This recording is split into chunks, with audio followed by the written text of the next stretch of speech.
Yo, it's Guido coming at you with the Tactics Talk, my friends. Welcome back and thanks for tuning in. I appreciate the support of the channel as always. And today we have Brian C53. I'm going to do a replay analysis of this, and I thought this was a good one. It's a subject we haven't talked about for a while. The question of could I have done better is always answered from the beginning of the match. I get a lot of those. How could I have won? I got to the end game. What were the things I could have done at the end of the game to win? Well, what were the things you could have done at the beginning of the game? So strap in, Brian. I'm going to be a little bit critical here of a couple things, and we're going to talk about it. As always, everybody else can give their advice and feedback and information down in the comments. Keep it nice, as always, and constructive. Let's put it that way. Brian is driving one of my favorite tanks, a KPZ-50T Tier 9 reward tank, and he's got the cool, I don't know what that camo is called, but it's like a dragon thing going on. Also, I noticed that the wheels don't move on this camo. I don't know if that's a feature or a bug. Do they not move in the game? It's a little disconcerting because it just kind of glides across the ground. He's middle tier on the Himmels Erlenberg-Dorf. Spawned into the north with a standard mode. Standard random mode thing. All right. Well, where would you go? Wow, he's got a lot of bounty equipment on this bad boy. And that's an interesting setup, actually. We're running rotation, modified config, and rammer. Okay. Small kits. I would change those to large, but you're playing tier 9. I don't, they're just better. They really are. Give you more options, but I don't know. I'll just leave that there. But the reason you lost, Brian, is you didn't have large kits.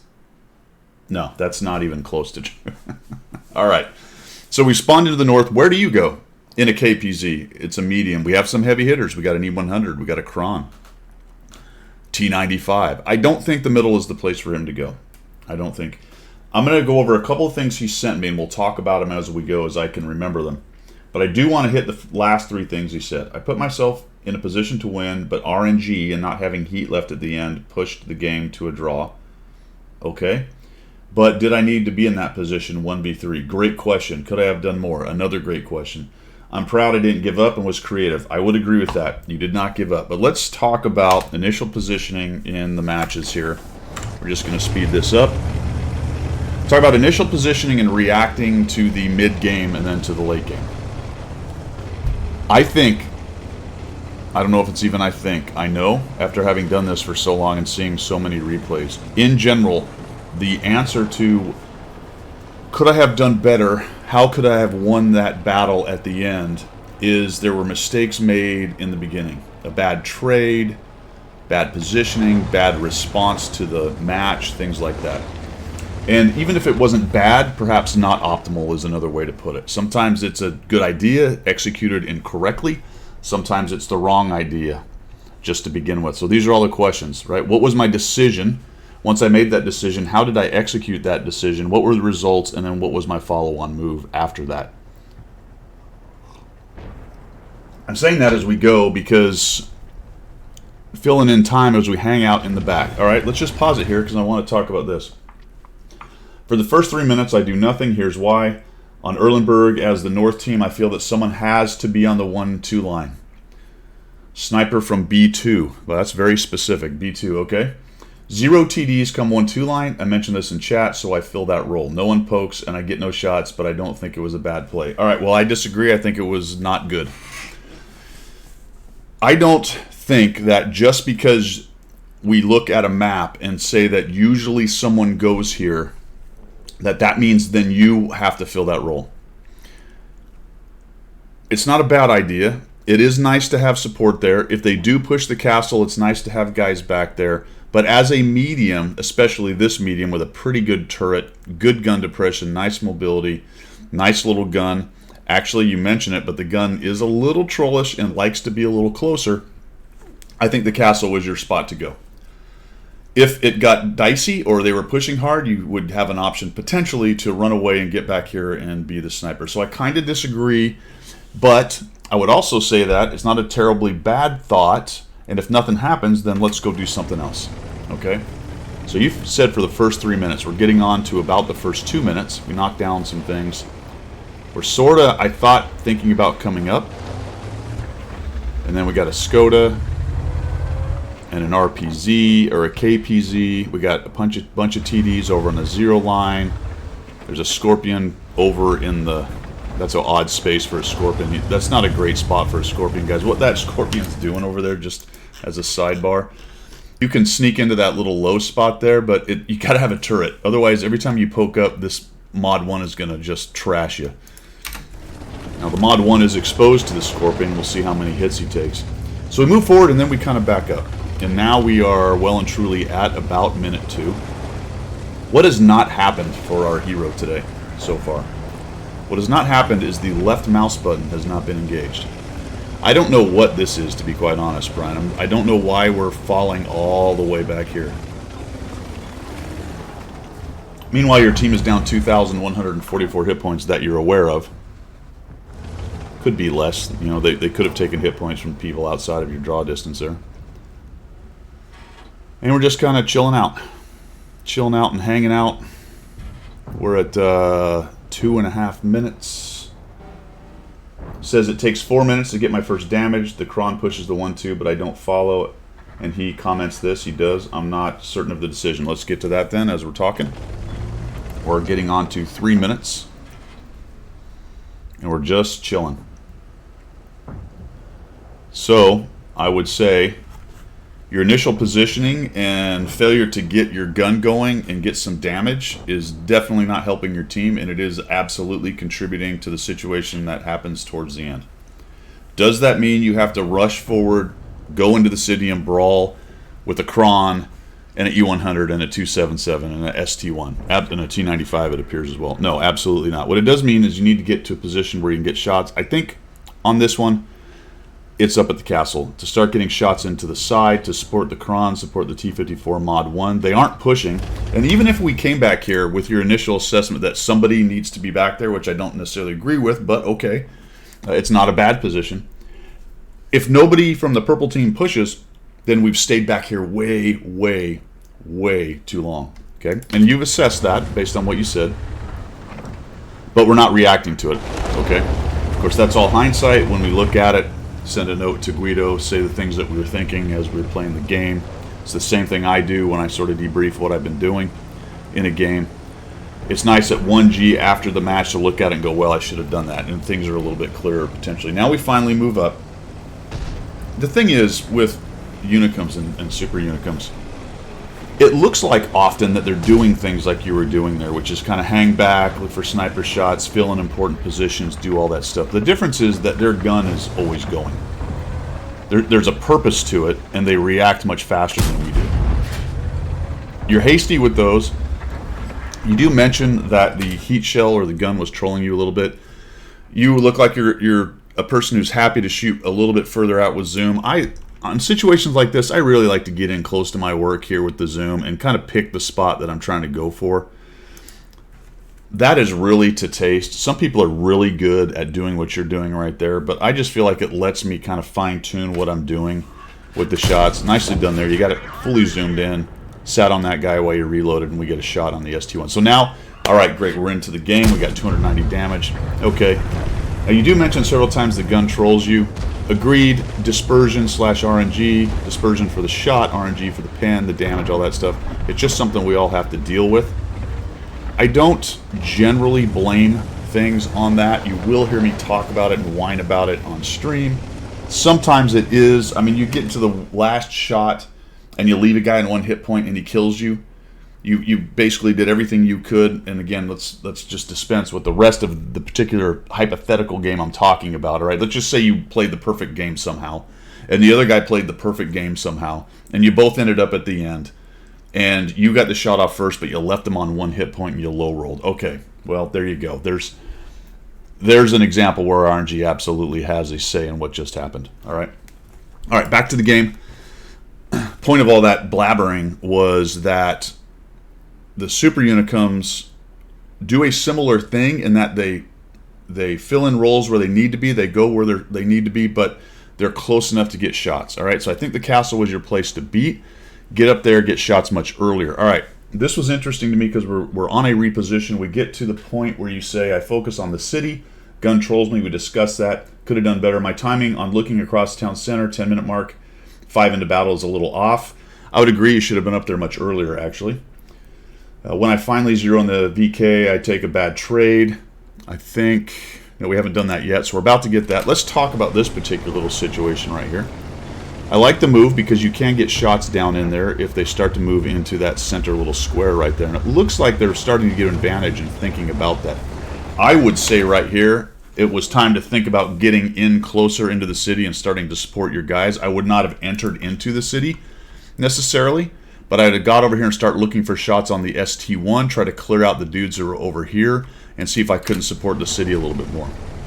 So it looks like actually we've gone back up here for a while. Okay, we're not quite to the part I thought. There's the ST1, he's pushing in. Guys, I want you to...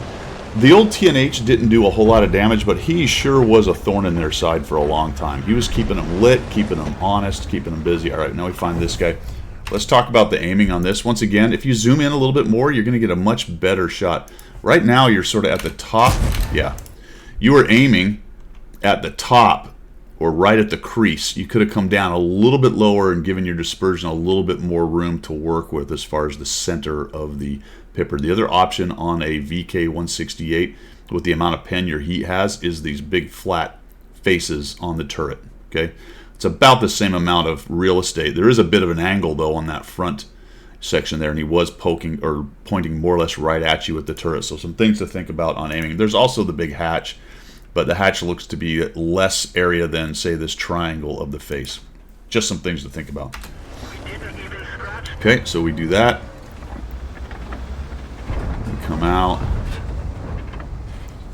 Okay, that one was aimed at, it looked to me like right there, which is his track area, as opposed to over here to the lower area. Once again, beating the dead horse. The zoom in thing may have helped you right there. Okay, while you're fighting this dude, there is an option, instead of to keep coming out angled like this, is to turn around and back out and do a quick side scrape, so that you're putting at least an angle of your hole on there, a better angle, and you're coming out and not exposing as much of the front or the flat side of your tank right there. You also could have waited until you were closer to a reload.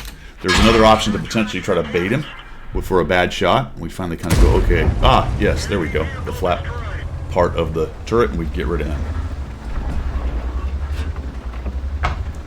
Right here, I thought, hallelujah, we're about to get busy helping out the city. Again, not a YOLO into the city, but help Big Bread Boy over there maybe come in and look for a shot on the object, who looks to be in the middle. At least he might even be on the bridge right now. It's hard to see. No, he's in the square, but probably able to shoot him through there, or at least threaten him.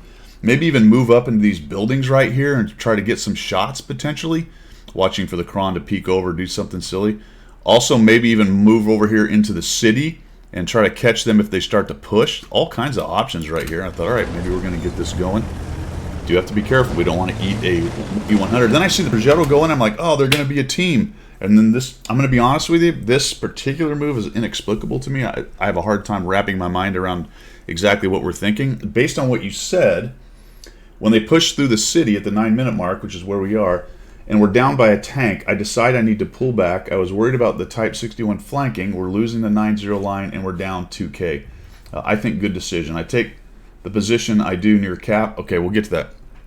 I think, in general, it's a good decision. I thought the execution could use a lot of work. I think you can start thinking about and moving backwards and heading back to where you can tighten your lines a little bit, but I also believe that in terms of the execution, you had shots that you completely left on the table right here. The Progetto's going in. I would support this guy and see if we couldn't shut down this 277. So he goes over there, and we kind of do this, and he takes a hit, and we just run off. This is your camera right here. So I'm going to see if we even had a shot here, and I believe we come close, potentially. It looks like they have pulled back into the city. Yeah, they have right there, pulled back into the city. But Progetto ran in there and looking for some shots. Man, some backup from a KPZ taking on those two heavies. Then you've got the 100, where is it? The 105/1000 in there as well. We don't. And my problem, I think my biggest problem with it, we didn't even investigate the possibility. We just sort of ran off. And unfortunately, our Progetto raged in there and took a bunch of hits. To support you. So he did not do that smartly. all of a sudden we lose the 1:30 p.m. to their 1:30, and we're losing on the other side, and we just kind of just run. Back to the original question of what could I have done better? I mean, look at it. We have 488 hit points. We are 6 minutes and some change into the match. The team is down 3,000 hit points, and we have done a whole 488. Now, you're going to come out with a pretty good total. All right? We're going to be, I believe, at 4,000 damage by the time this is done. So it's going to end up looking like a pretty darn good game. And in terms of damage, it certainly is. And I think the gameplay from here was pretty good, minus the positioning parts we're talking about. Because we just really, I hate to say this, we just really let the team down. All right? And I think it's a pretty good example of the status of the game right now in terms of people playing for themselves and not trusting their team. I totally get why that happens. It is a frustration for me right now in World of Tanks. It's unfortunate you didn't quite get a shot on that guy. But I see a lot of this. And maybe this is less frustrating gameplay than trying to get forward and help the team up front when people aren't supporting you. That's very possible. But the question was, you know, how could I have done better? What could I have done to help the team win? Damage earlier, all right? And I talked about a few ways to do that. I thought the positioning on that side was, I wouldn't have done as far back as you did. I would have reacted forward sooner than you did. But it wasn't horrible. It just, the timing was a little bit off. In the middle, I got up to the middle on the castle earlier, and then I think I would have investigated at least trying to push in there a little bit and helping. Now we do some pretty good work here. We get guys kind of pushing in. Here's the thing, though. At this point in this game, this is what's very interesting also about this game, and something you need to, I think, in my opinion, consider in terms of how much damage you did and how well you did at this point. That team feels like they've got it completely dicked. Okay, so they're going to be a little reckless in the way they push you, and they pay for it heavily. And it's one of the things about this game with these kind of last-ditch, bushed-up positions by the caps, near the caps. If you are unwise and you make unwise pushes, as I've done a video on, you can quickly go from this 5v2 down to what you had eventually a 1v3 and even less, and then down to a 1v1. If you make just very bad decisions in terms of pushing. This STB believes he is the man. Right? He's like, I got it. I got this. There's no way they win. All right. Careful with the heat in that situation. The STB is a pretty soft tank minus the turret. And the rock wall is going to give your heat some trouble. But then we start to get shots on him. Very nicely done. Look at this STB, just thinks he owns you. We do actually a pretty nice job thumping him. He does snap one, a very accurate gun. I don't know if you got his ammo rack or something here. That one was pretty quick. 1001, 1002, 1003, 1004, 1005, 1006. He may have just not quite reloaded. And then the Kron's right on you, but he gets nuked by your T-54. So a little bit of teamwork, and all of a sudden we get to that winnable situation. And I think this is probably where you started to think, all right, I put myself into a winnable position. My honest opinion is you sort of stumbled into a winnable position. The only thing, in my opinion, that you did really good was maintain your votes in terms of hit points. What if you'd already done those 2,600 hit points 3 or 4 minutes ago? There might be a couple more of your own tanks alive, and this would be a much more even situation right here. But that's the trick, isn't it? That's the trick. How do I get 2,600 damage when there's so many other enemy tanks involved and so many of them were in a good position in the city and I'm just a medium? It is a valid question. But I think it largely was a reaction towards the castle much earlier and potentially investigating getting closer with the Progetto and helping them put some damage in there. Again, that doesn't mean you can't fall back to this position later. Entirely reasonable. And then we get to the 1v3. Here's the 1v3. I think specifically your question was how do I win from here? All right? So we spent a lot of time talking about how we got here. That's extremely important. So what do we do right here? I thought you did an admirable job, pretty darn good job with this right here. The Type 61 gets in. The 277's coming through the castle. There he is. And once again, we get somebody doing something very stupid. There really was no reason for old Hammer Chico to come driving right through the middle. He did get you lit. I like this move here. Instead of just poking up and trying to go for the cure, like, let me just reposition. I'll let him go dark. Come up over here and say hello.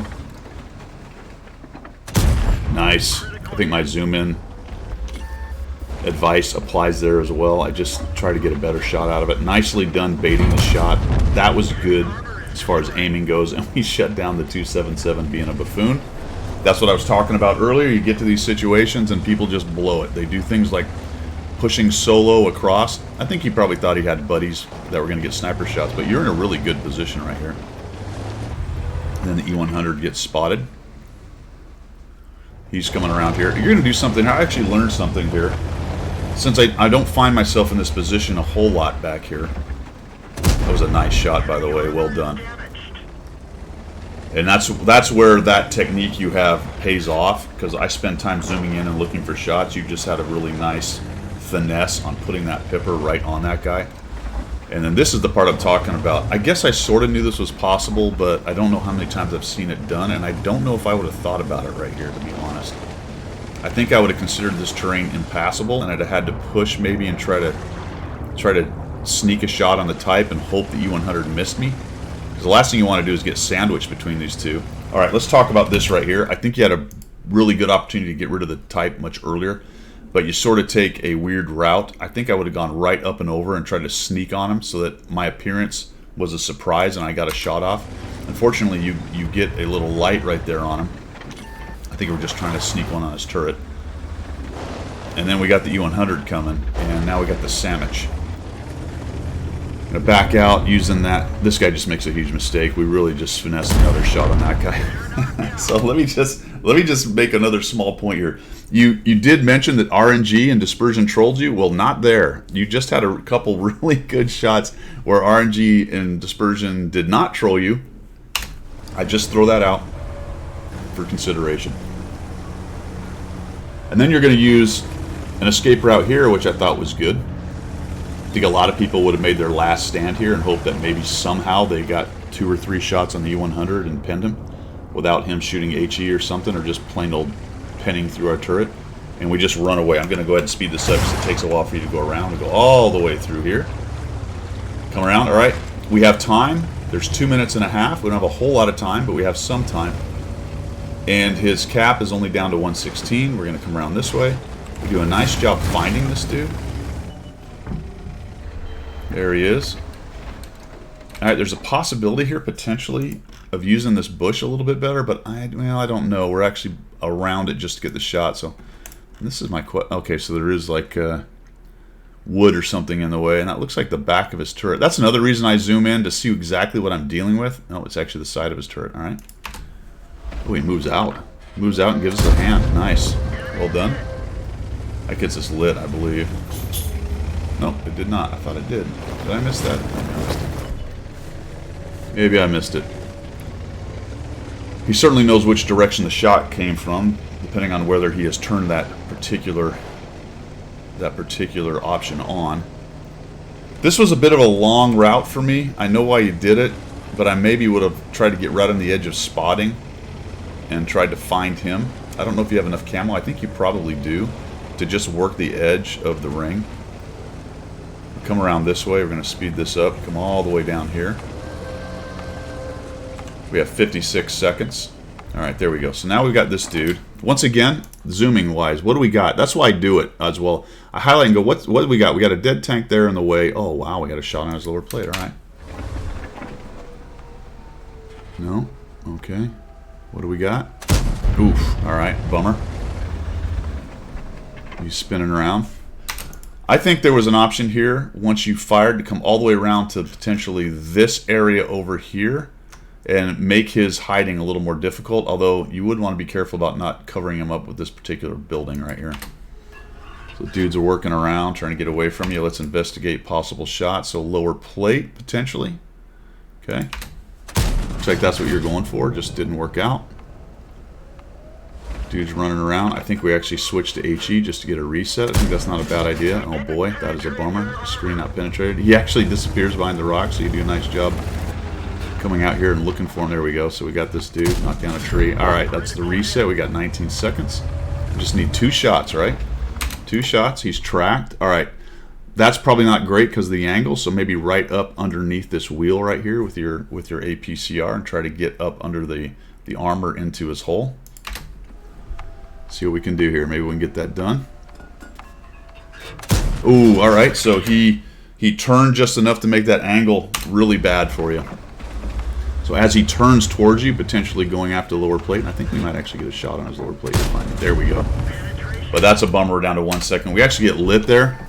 And he doesn't pickle the shot off in time, and you go to the draw, and you're both staring at each other. One of you on 192 and one of you on 95. Nice. Very nice. All right, so there you go. That was fairly in-depth, I think.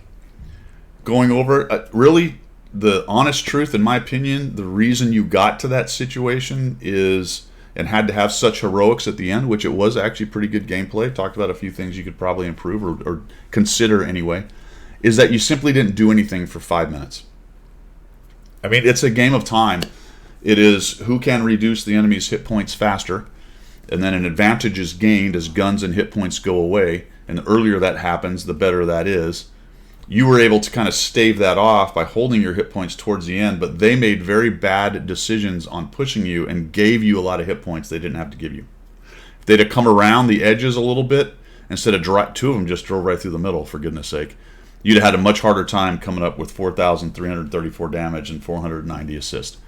As it was, that's what they did. You took advantage of it. You came very close to pulling it out. But what I don't want people to take away from this is that I should hang out in the back, not do anything for 5 minutes, and then hope the enemy team rushes me and I'm able to farm 4,000 damage and get a win.